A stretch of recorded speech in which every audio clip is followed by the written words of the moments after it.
Art is a signal. Part 2. You know. When it's real, it doesn't feel new. It feels remembered. The moment no one can fake. There's a moment people try to explain but never quite can.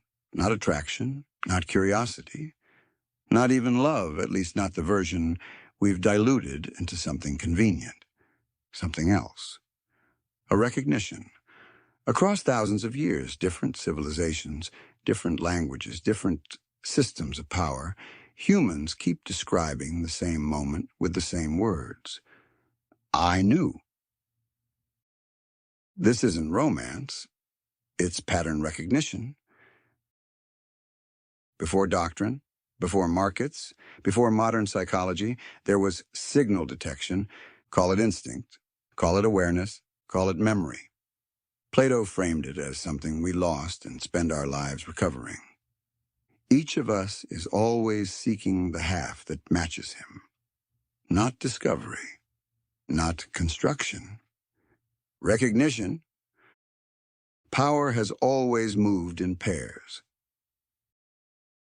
No serious system, tribal, royal, or modern, has ever been built alone. Spartan warriors were matched by women who recognized strength before it was proven. Native American war chiefs stood beside women who saw clearly beyond ego and noise. Hawaiian leadership wasn't just hierarchy. It was balance, duality, alignment.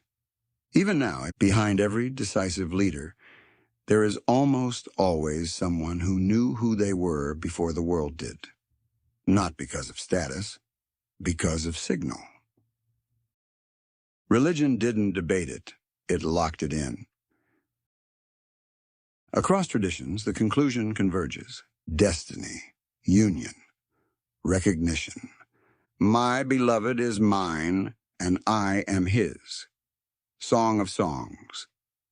The soul of Jonathan was knit to the soul of David. Not built, bound. The poets and artists just said it clearly. Whoever loved that loved not at first sight. Then music carried it forward. I knew I loved you before I met you. At last, my love has come along. Something in the way she moves. Different artists, same transmission. This is where physics enters the conversation. People describe this like emotion. It's closer to law.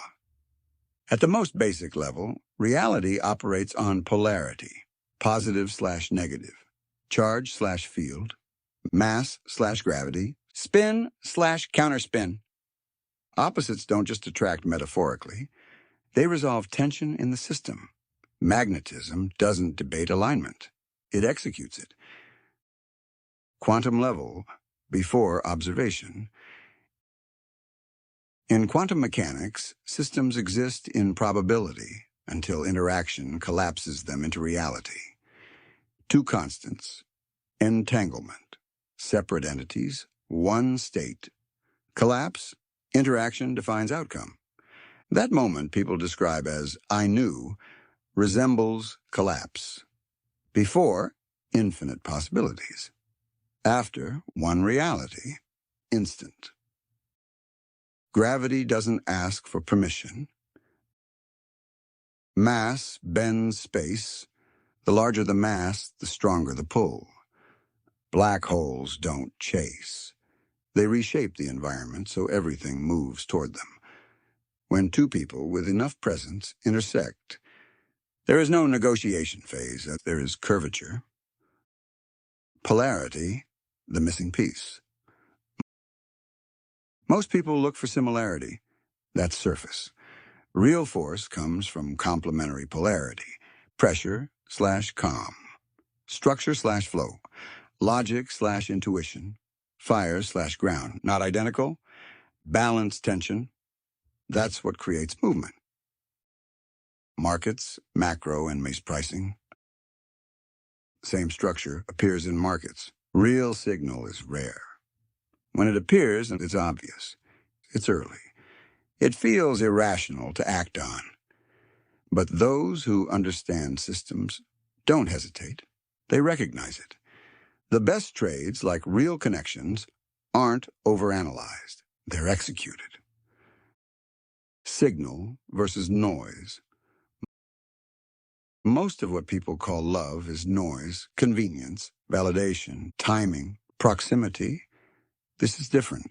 This is signal. And signal persists across time, environment, and uncertainty. The lion's den. The lion doesn't question the lioness. The lioness doesn't hesitate when she recognizes the lion. No process, just alignment. And once alignment exists, everything else follows. The part most people miss. This isn't about finding someone. It's about recognizing something that was already aligned. That's why it feels instant. Because it is. Final signal.